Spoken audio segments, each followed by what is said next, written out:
Victory begins at Vidyalakshmi. Hello students, welcome to our YouTube channel. I am Pasupati, science teacher, Vidyalakshmi Metric Higher Secondary School. So இன்னைக்கு நம்ம என்ன பார்க்க போறோம் அப்படின்னா science எக்ஸாம்ல centum எப்படி ஸ்கோர் பண்றது அப்படிங்கறத மெயினா பார்க்க போறோம். அது மட்டும் கிடையாது, இந்த வீடியோவை ஒரு 4 செக்மெண்டா பிரிச்சுக்கிறோம். ஃபர்ஸ்ட் செக்மெண்ட்ல என்ன பார்க்க போறோம் அப்படின்னாக்கா இந்த சயின்ஸ் எக்ஸாம்ல கொஸ்டின்ஸ் எந்தெந்த யூனிட்ல இருந்து எத்தனை கொஸ்டின்ஸ் வரும் அப்படிங்கிற ஒரு ப்ளூ பிரிண்ட்டை பார்க்க போறோம். செகண்ட் செக்மெண்ட்ல மினிமம் பாஸ் மார்க் எடுக்கிறது எப்படி அப்படிங்கிறத பார்க்க போறோம். மூணாவது செக்மெண்ட்ல சென்டம் ஸ்கோர் பண்றதுக்கு நம்ம என்ன பண்ணணும், என்னென்ன டாபிக்ஸ்லாம் கவர் பண்ணணும் அப்படிங்கிறத பார்க்க போறோம்.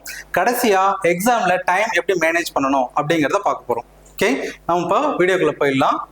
ஸோ ஃபர்ஸ்ட் இதுல நம்ம சயின்ஸ் எக்ஸாமை பொறுத்த வரைக்கும் பிசிக்ஸ், கெமிஸ்ட்ரி அண்ட் பயாலஜி 3 செக்மெண்டா நம்ம பிரிச்சுக்கலாம்.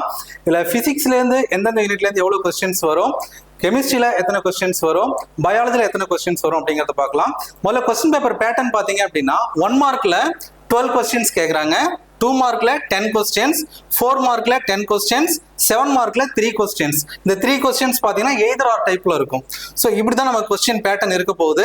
இதுல நம்ம அட்டன் பண்ண வேண்டிய கொஸ்டின்ஸ் என்னென்ன அப்படின்னு பாத்தீங்கன்னா 1 மார்க்ல 12 கொஸ்டின்ஸ் கேக்குறாங்க, 12மே நம்ம எழுத போறோம். 2 மார்க்ல out of 10 questions we are going to write only 7 questions. இதுல இந்த 7 கொஸ்டின்ஸ்ல ஒரு கொஸ்டின் வந்து கம்பல்சரி கொஸ்டினா இருக்கும். ஸோ இந்த கம்பல்சரி கொஸ்டின் பாத்தீங்க அப்படின்னா it may be asked either from the physics or from the chemistry. So அதனால தான் இங்க 2+1 அப்படின்னு கொடுத்துருக்கோம். 2 கொஸ்டின்ஸ் வந்து நார்மலா புக் பேக்ல இருந்தோ அல்லது நார்மலான கொஸ்டின்ஸா இருக்கும், ஒரு கொஸ்டின்ஸ் வந்து கம்பல்சரியா இருக்கும். அதே மாதிரி 4 மார்க்லயும் 3 கொஸ்டின் வரும், அதுல 1 வந்து கம்பல்சரியா இருக்கும். அதுல compulsory question either physics R chemistry. இப்போ 2 மார்க்ல பிசிக்ஸ் கம்பல்சரி கேட்டாங்க அப்படின்னா 4 மார்க்ல கெமிஸ்ட்ரி கம்பல்சரி இருக்கும். அல்லது 2 மார்க்ல கெமிஸ்ட்ரில இருந்து கம்பல்சரி கேட்டாங்க அப்படின்னா 4 மார்க்ல பிசிக்ஸ்ல இருந்து கம்பல்சரி கொஸ்டின் வரும். அடுத்து 7 மார்க் எய்தர் ஆர் டைப் இருக்கும். ஸோ ஏதாவது ஒரு கொஸ்டின் நீங்க அட்டன் பண்ண போறீங்க. ஸோ இதுதான் இதுல கொஸ்டின் கேட்கிற டைப். அடுத்து இது இல்லாம 1 மார்க்ல பாத்தீங்கன்னாக்கா பிசிக்ஸ்ல இருந்து 3 கொஸ்டின், கெமிஸ்ட்ரில இருந்து 3 கொஸ்டின், பயாலஜில இருந்து 5 கொஸ்டின், கம்ப்யூட்டர் சயின்ஸ்ல இருந்து ஒரு கொஸ்டின் கண்டிப்பா வரும். ஸோ பெரும்பாலும் என்ன பண்ணுவாங்க ஸ்டூடெண்ட்ஸ் அப்படின்னா கம்ப்யூட்டர் சயின்ஸை பெருசா எடுத்துக்கிறது கிடையாது. பட் கம்ப்யூட்டர் சயின்ஸ்ல இருந்து 1 மார்க் கண்டிப்பா வரும். சம்டைம்ஸ் 2 மார்க் கொஸ்டின்ஸ் கூட ரேரா கம்ப்யூட்டர் சயின்ஸ்ல இருந்து கேட்டிருக்காங்க. அதனால கம்ப்யூட்டர் சயின்ஸ்ல 1 மார்க் கொஸ்டின் கண்டிப்பா படிங்க, 2 மார்க் கொஸ்டினையும் பார்த்துக்கோங்க. ஸோ டோட்டலா 1 மார்க்ல 12 கொஸ்டின்ஸ் கேட்கறாங்க, 12மே அட்டன் பண்றோம். அடுத்து 2 மார்க்ல நமக்கு 10 கொஸ்டின்ஸ் கேட்கறாங்க, டோட்டலா 20 மார்க்ஸ் வருது. 4 மார்க்ல 10 கொஸ்டின்ஸ் கேட்கறாங்க, டோட்டலா 40 மார்க்ஸ். அடுத்து 7 மார்க்ல 3 கொஸ்டின்ஸ் கேட்கறாங்க, டோட்டலா 21 மார்க். ஸோ அப்போ நம்ம கொஸ்டின் பேப்பர்ல கேட்கறது 93 மார்க்ஸ் கேட்கறாங்க. நம்ம எவ்வளவு மார்க் எழுத போறோம் அப்படின்னு பார்த்தீங்கன்னா அவுட் ஆஃப் 75 மார்க்ஸ் தான். அது 1 மார்க்ல 12 மார்க்ஸ் எழுத போறீங்க, 2 மார்க்ஸ்ல 14, 4 மார்க்ல 28, 7 மார்க்ல 21, டோட்டலா 75 மார்க்ஸ் தான் நம்ம எழுத போறோம். ஸோ இதான் வந்துட்டு கொஸ்டின் பேப்பருடைய ப்ளூ பிரிண்ட். நெக்ஸ்ட் சயின்ஸ்ல மினிமம் பாஸ் மார்க் எப்படி எடுக்கிறது அப்படிங்கறத பார்க்க போறோம். சயின்ஸ்ல பாஸ் மார்க் எவ்வளவு அப்படின்னு பாத்தீங்கன்னா 20 அவுட் ஆஃப் 75. மினிமம் நீங்க 75க்கு 20 மார்க் எடுத்தீங்க அப்படின்னாலே பாஸ். இது ரொம்ப ரொம்ப சிம்பிளா 20 மார்க் எடுத்துடலாம். எப்படி அப்படின்னா ஃபர்ஸ்ட் பாத்தீங்கன்னாக்கா புக் பேக்ல இருக்கக்கூடிய 1 மார்க் கொஸ்டின்ஸ் எல்லாத்தையும் தரவா பண்ணிடணும், தரவா படிச்சிடணும், இன்க்ளூடிங் கம்ப்யூட்டர் சயின்ஸ். ஸோ இது எல்லாத்தையுமே படிச்சிட்டிங்க அப்படின்னாக்கா நமக்கு கம்பல்சரி 8 கொஸ்டின்ஸ் வந்து புக் பேக்ல இருந்து தான் வருது. ஸோ 8 to 10 கொஸ்டின்ஸ் புக் பேக்ல இருந்து வந்துடும். ரிமைனிங் 2 to 4 கொஸ்டின்ஸ் தான் நமக்கு புக் இன்சைட்ல இருந்து வரும். ஸோ நம்ம மினிமமா எடுத்துக்கிட்டா கூட ஒரு 8 கொஸ்டின்ஸ் நமக்கு புக் பேக்ல இருந்து வந்துடும். அப்ப நீங்க புக்ல இருக்கக்கூடிய புக் பேக் கொஸ்டின்ஸ் எல்லாத்தையுமே தரவு பண்ணிட்டீங்க அப்படின்னாக்கா 8 மார்க்ஸ் 1 மார்க்ல இருந்து நமக்கு கிடைச்சிடும். ஸோ இதுல பாத்தீங்க அப்படின்னாக்கா நீங்க படிக்கிறது வெறும் மல்டிபிள் சாய்ஸ் கொஸ்டின்ஸ் மட்டும் கிடையாது. fill in the blank, true or false, assertion, reason type, match the following எல்லா கொஸ்டினுமே கம்ப்ளீட்டா கவர் பண்ணிக்கணும். இது எல்லாத்தையுமே கவர் பண்ணிட்டீங்க அப்படின்னாக்கா கண்டிப்பா உங்களுக்கு இதுல ஒரு 8 மார்க்ஸ் கிடைச்சிடும். நெக்ஸ்ட் ஒவ்வொரு செக்மெண்ட்ல இருந்து, அதாவது பிசிக்ஸ், கெமிஸ்ட்ரி, பயாலஜி, இந்த ஒவ்வொரு செக்மெண்ட்ல இருந்தும் 2 யூனிட்டை சூஸ் பண்ணிக்கோங்க. நான் சொல்றது ரொம்ப ரொம்ப படிக்கிறதுக்கு சிரமப்படக்கூடிய ஸ்டூடெண்ட்ஸுக்காக சொல்றேன். அவங்களுக்கு மினிமம் ஒவ்வொரு செக்மெண்ட்ல இருந்து 2 யூனிட் சூஸ் பண்ணிட்டீங்க அப்படின்னா டோட்டலா ஒரு 6 யூனிட்ஸ் தான் வரும். ஸோ இந்த 6 யூனிட்ஸ் நீங்க படிச்சீங்க அப்படின்னாலே கண்டிப்பா நீங்க 30 மார்க்ஸ் வரைக்கும் எடுத்து ஈஸியா பாஸ் பண்ண முடியும்.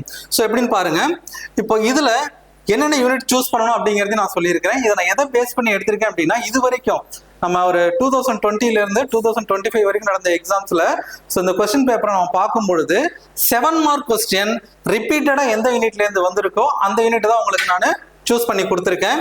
ஸோ ஃபிசிக்ஸில் பார்த்தீங்கன்னா unit 4 electricity and unit 1 the laws of motion. So இந்த 2 யூனிட்ல இருந்தா நமக்கு பெரும்பாலும் ரிப்பீட்டடா 7 மார்க் கேட்கறாங்க. ஸோ அதனால பிசிக்ஸ்ல யூனிட் 4 அண்ட் யூனிட் 1 சூஸ் பண்ணியிருக்கேன். ஸோ இதுல யூனிட் 4 ஏன் ஃபர்ஸ்ட் போட்டிருக்கேன் அப்படின்னா, நீங்க யூனிட் 4 படிக்கும் பொழுது 7 மார்க்கையும் அட்டன் பண்ணுவீங்க. சமயத்துல கம்பல்சரி ப்ராப்ளம் வருது இல்லையா, அந்த ப்ராப்ளமும் நமக்கு இந்த எலக்ட்ரிசிட்டி யூனிட்ல இருந்து வரலாம். ஸோ அதனால இது அதிக ப்ரிஃபரன்ஸ் கொடுத்து படிச்சுக்கோங்க. அதே மாதிரி கெமிஸ்ட்ரியில unit 10 types of chemical reactions and unit 11 carbon and its compounds. So இந்த 2 யூனிட்டை கவர் பண்ணிட்டீங்க அப்படின்னா கண்டிப்பா ஒரு 7 மார்க் கொஸ்டின் அட்டன் பண்ணிட முடியும். ஸோ அப்போ இந்த 2 யூனிட் சூஸ் பண்ணதுக்கான காரணம் 7 மார்க் கொஸ்டின் நம்ம இதுல இருந்து ஈஸியா எழுதிட முடியும் அப்படிங்கிறதுனால. அப்போ பிசிக்ஸ் கெமிஸ்ட்ரி இந்த 2ல மட்டுமே நீங்க 2+2 4 யூனிட் சூஸ் பண்ணி படிக்கும் பொழுது 2 7 மார்க் கொஸ்டின் அட்டன் பண்ணிடுறீங்க. ஸோ டோட்டலா நமக்கு 14 மார்க்ஸ் கிடைச்சிருது. ஸோ இந்த 2 யூனிட்ல இருந்து ஏதோ இப்போ கெமிஸ்ட்ரியில 2 யூனிட் சொல்லியிருக்கேன் இல்லையா, அதுல ஏதோ ஒரு யூனிட்ல இருந்தா 7 மார்க் வரும். அப்ப இன்னொரு யூனிட்ல இருந்து பாத்தீங்கன்னா கண்டிப்பா ஒரு 2 மார்க்கோ அல்லது 4 மார்க் கொஸ்டினோ வந்துடும். ஸோ மினிமம் இந்த 4 யூனிட் படிச்சீங்க அப்படின்னா ஒரு 2 மார்க் 4 மார்க் அட்டன் பண்ணீங்கன்னா அதுல ஒரு 6 மார்க் வந்துடும். ஸோ டோட்டலா இந்த பிசிக்ஸ் கெமிஸ்ட்ரியில நீங்க டோட்டலா படிக்கும் இந்த 4 யூனிட் படிக்கும்போது 20 மார்க்ஸ் ஈஸியா கிடைச்சிடும். ஆல்ரெடி பாத்தீங்கன்னா 1 மார்க்ல ஒரு 8 மார்க்ஸ் நம்ம ஈஸியா எடுத்துருக்கிறோம். ஸோ 28 மார்க் நம்ம ஈஸியா எடுத்துட முடியும். ஸோ நமக்கு பாஸ் மார்க் வந்து 20, பட் நீங்க இந்த பிசிக்ஸ் கெமிஸ்ட்ரி மட்டும் படிக்கும்போது நமக்கு 28 மார்க் வந்தது. இது இல்லாம பயாலஜில 2 யூனிட் சூஸ் பண்றோம் இல்லையா. சோ இந்த பயாலஜில நம்ம 2 யூனிட் சூஸ் பண்றது என்னென்ன யூனிட் சூஸ் பண்ணிருக்கோம் அப்படின்னா, இதை எதை பேஸ் பண்ணி எடுத்திருக்கோம் அப்படின்னா, உங்களுக்கு எந்த யூனிட் படிக்கிறதுக்கு ஈஸியா இருக்கும் அப்படிங்கறத பேஸ் பண்ணி தான் எடுத்திருக்கோம். சோ அதுல பாத்தீங்கன்னா unit 12 plant anatomy and plant physiology இந்த unit, then unit 13 structural organisation of animals. So இந்த 2 யூனிட் நீங்க படிச்சீங்க அப்படின்னா இதுல இருந்து கண்டிப்பா ஒரு 8 to 10 மார்க்ஸ் அட்டன் பண்ண முடியும். ஸோ டோட்டலா பாத்தீங்க உங்களுக்கு ஒரு 35 மார்க் சாலிடா உங்களுக்கு இந்த 6 யூனிட்ல இருந்தே கிடைச்சிடும். ஸோ பாஸ் பண்றது அப்படிங்கிறது ரொம்ப ரொம்ப ரொம்ப ஈஸியான ஒண்ணு. ஸோ இது second segment. Then third segment பாத்தீங்கன்னா, ஸோ இதுல இந்த ஃப்ரீக்வென்ட்லி ஆஸ்க்ட் டயக்ராம். ஸோ நம்ம ஸ்லோ லேர்னர் இருக்காங்க அப்படின்னா உங்களுக்கு தியரி கொஸ்டினை விட டயக்ராம் கொஞ்சம் ஈஸியா இருக்கும். அப்போ டயக்ராம் எந்த யூனிட்ல இருந்து ரிப்பீட்டடா கேட்கறாங்க அப்படின்னு பாத்தீங்கன்னா, unit 16 plants and animal hormones and unit 14 transportation in plants and circulation in animals, unit 17 reproduction in plants and animals. So இந்த 3 யூனிட்ல இருந்தா இது வரைக்கும் எல்லா பப்ளிக் எக்ஸாம்லயுமே ரிப்பீட்டடா டயக்ராம்ஸ் கேட்டிருக்காங்க. ஸோ இந்த டயக்ராம் இந்த 3 யூனிட்ல இருக்கக்கூடிய டயக்ராம்ஸை நீங்க நல்லா ரிப்பீட்டடா பிராக்டிஸ் பண்ணிக்கோங்க. ஸோ டயக்ராம்ஸ் எல்லாமே பாத்தீங்கன்னா உங்களுக்கு காம்ப்ளிகேட்டடா எப்பவுமே கேட்கறது கிடையாது. ஸோ இந்த 3 யூனிட்லயுமே ரொம்ப ஈஸியாவும் சிம்பிளாவும் இருக்கக்கூடிய டயக்ராம்ஸை நல்லா பிராக்டிஸ் பண்ணிக்கோங்க. ஸோ அப்படி கொஸ்டின் நீங்க ப்ரிப்பேர் பண்ணும்பொழுது மினிமம் அதுல 4 to 5 லேபிளிங் இருக்கும். அந்த லேபிளிங்கை நல்லா பார்த்துக்கோங்க.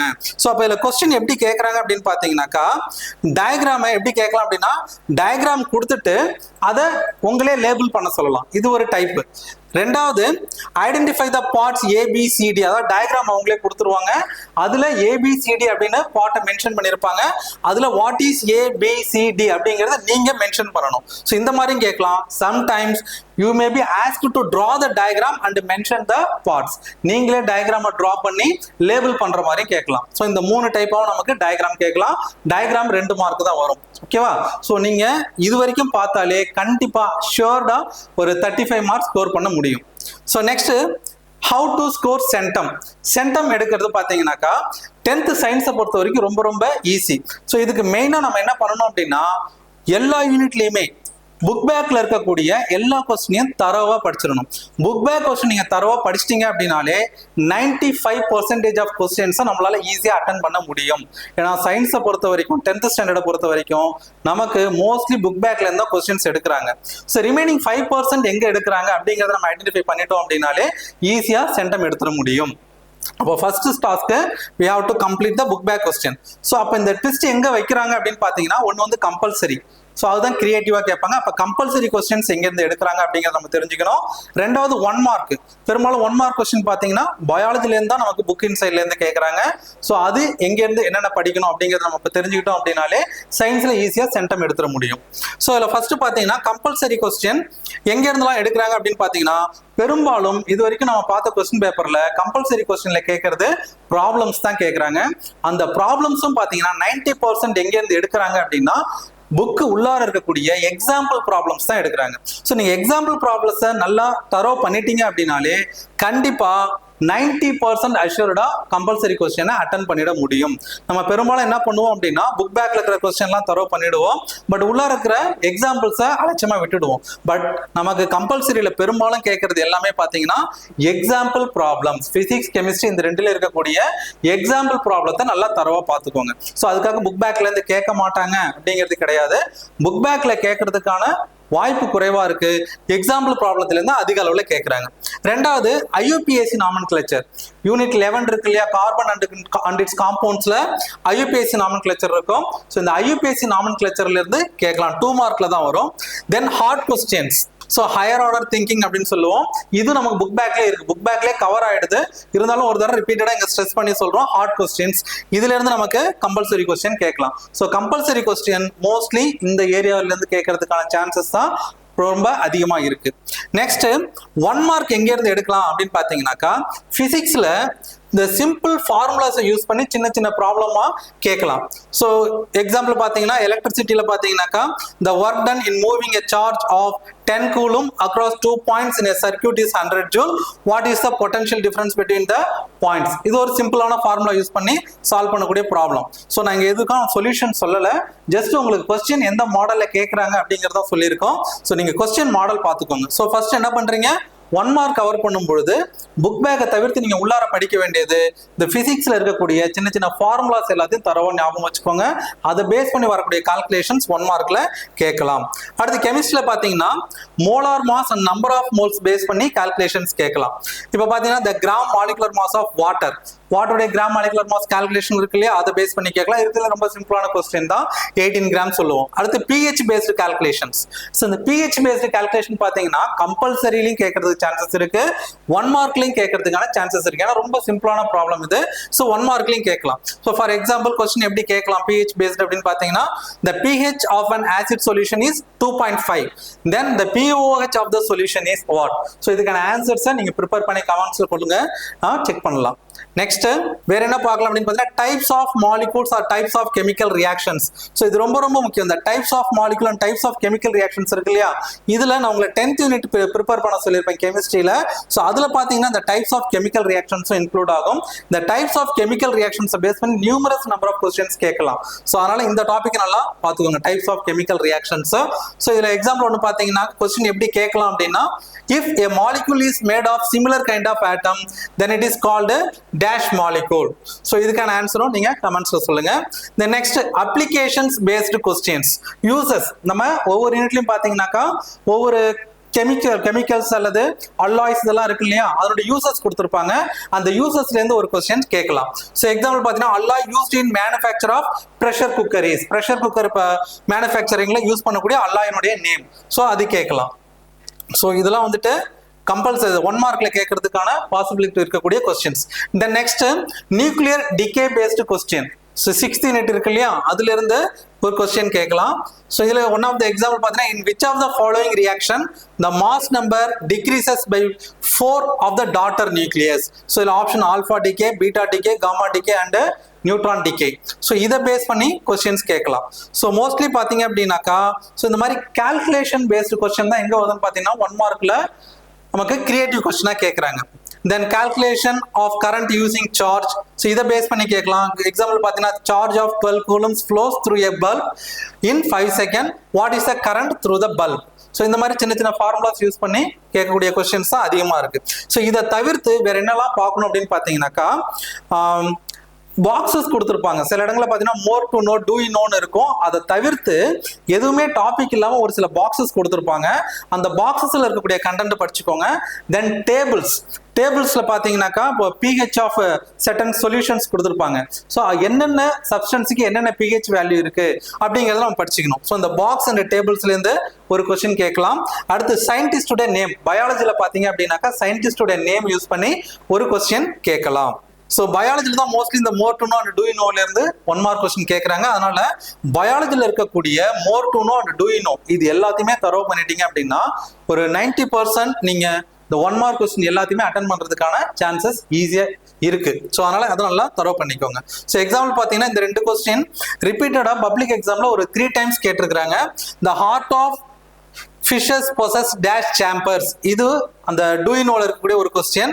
அதுக்கு கீழே இருக்கிற question the heart of amphibians possess dash chambers. இந்த ரெண்டு கொஸ்டினுமே பார்த்தீங்கன்னா கண்டினியூஸா ஒரு 3 வருஷம் கேட்டிருக்காங்க. இது ஒரே பாக்ஸ்ல இருக்கக்கூடிய டூயினோல இருக்கக்கூடிய ஒரு கொஸ்டின். ஸோ இந்த டாபிக் எல்லாமே நீங்க கவர் பண்ணிட்டீங்க அப்படின்னாக்கா 1 மார்க்கை எப்படி கேட்டாலும் உங்களால ஈஸியா அட்டன் பண்ணிட முடியும். So next 4th segment. So நம்ம எக்ஸாம்ல டைம் எப்படி மேனேஜ் பண்றது அப்படிங்கிறது தெரிஞ்சுக்கணும். எப்பவுமே 3 hours எக்ஸாம் அப்படின்னா ஃபுல் 3 ஹவர்ஸ்க்கு நம்ம ஃபுல்லாக எழுதிட்டே இருக்கக்கூடாது. நமக்கு ஒரு பஃபரிங் டைம் இருக்கணும். ஸோ அதனால இங்கே நான் டைம் அலாட் பண்ணியிருக்கிறதே பார்த்தீங்கன்னாக்கா கொஞ்சம் பஃபரிங் ஸ்பேஸ் கொடுத்து தான் அலாட் பண்ணியிருக்கேன். இப்போ ஒவ்வொரு 1 மார்க்கே பார்த்தீங்க அப்படின்னாக்கா 15 மினிட்ஸ் கொடுத்துருப்போம். நம்ம 12 1 மார்க் தான் இருக்கு. சப்போஸ் ஒரு கிரியேட்டிவ் 1 மார்க் இருக்கு, நீங்க யோசிக்கிறீங்க அப்படின்னா கூட அதுல 3 மினிட்ஸ் பஃபரிங் நமக்கு டைம் இருக்கு. ஸோ அப்போ 1 மார்க்குக்கு நீங்க மேக்ஸிமம் ஒரு 15 மினிட்ஸ் எடுத்துக்கலாம். 2 மார்க் கொஸ்டின் நீங்க 7 கொஸ்டின்ஸ் தான் எழுத போறீங்க. ஸோ இதுக்கு மினிமம் நீங்க ஒரு 3 மினிட்ஸ் எடுத்துக்கிட்டா கூட 21 மினிட்ஸ் தான் வரும். நம்ம இங்க 25 மினிட்ஸ் அலாட் பண்ணியிருக்கோம். அது மாதிரி 4 மார்க் பார்த்தீங்கன்னாக்கா 1 hour அலாட் பண்ணியிருக்கிறோம். அது மாதிரி 7 மார்க்குக்கு 50 மினிட்ஸ் கொடுத்துருக்கோம். ஸோ இது எல்லாமே பார்த்தீங்கன்னாக்கா உங்களுக்கு மோர் தென் எனஃப் டைம் தான் கொடுத்துருக்குறோம். இப்போ இதில் 7 மார்க் கொஸ்டினுக்கு பார்த்தீங்க அப்படின்னா ஒவ்வொரு கொஸ்டினுக்கும் ஒரு 15 மினிட்ஸ் கொடுத்துருக்கோம். 15 மினிட்ஸ்ல நீங்க தாராளமா ஒரு 7 மார்க் கொஸ்டின் எழுத முடியும். ஸோ 15 மினிட்ஸ்ல நீங்க 3 கொஸ்டின் எழுதிங்கன்னா 45 மினிட்ஸ் தேவைப்படும். எக்ஸ்ட்ரா ஒரு 5 மினிட்ஸ் சேர்த்து 50 மினிட்ஸ் கொடுத்துருக்கோம். அப்போ டோட்டலா நீங்க என்ன பண்றீங்க அப்படின்னாக்கா ஒரு 180 மினிட்ஸ்ல 150 மினிட்ஸ் நீங்க எக்ஸாம் எழுத போறீங்க. ரிமைனிங் நமக்கு 30 மினிட்ஸ் இருக்கு இல்லையா, அந்த 30 மினிட்ஸ் என்ன பண்ண போறோம் அப்படின்னா நம்ம இது வரைக்கும் எழுதுனது எல்லாமே கரெக்டா தான் எழுதிருக்கோமா அப்படின்னு சொல்லிட்டு ஒரு தடவை ரீரீட் பண்ண போறோம். ஸோ அதை ரீரீட் பண்ணிட்டு இது எல்லாமே கரெக்டா இருக்கு அப்படிங்கிற பட்சத்துல எந்தெந்த பாயிண்ட்லாம் ரொம்ப முக்கியமான பாயிண்டோ அதை மட்டும் ஹைலைட் பண்ணி காமிக்கணும். ஸோ இது ரொம்ப ரொம்ப முக்கியம். ஏன்னா நம்ம எக்ஸாம்ல எழுதும்பொழுது சில டைம்ல பதட்டத்துல நமக்கு தெரிஞ்ச ஆன்சரையே தப்பா எழுதிடுவோம். ஸோ அதனால கண்டிப்பா நமக்கு ஒரு 30 மினிட்ஸ் பஃபரிங் டைம் தேவைப்படும். ஸோ இந்த டைமை நீங்க அந்த ஆன்சர் ஷீட் ஃபுல்லாமே ரீரீட் பண்ணி தெளிவா படிச்சுக்கிட்டு ஒரு தடவை இதெல்லாம் கரெக்ட் அப்படின்னு கன்ஃபார்ம் பண்ணதுக்கு அப்புறமா நீங்க ஆன்சர் ஷீட்டை சப்மிட் பண்ணுங்க. ஸோ இப்போ சொன்ன கைட்லைன்ஸை நீங்க ப்ராப்பரா ஃபாலோ பண்ணீங்க அப்படின்னாலே கண்டிப்பா உங்களால சென்டம் ஸ்கோர் பண்ண முடியும். So all the best for your examination.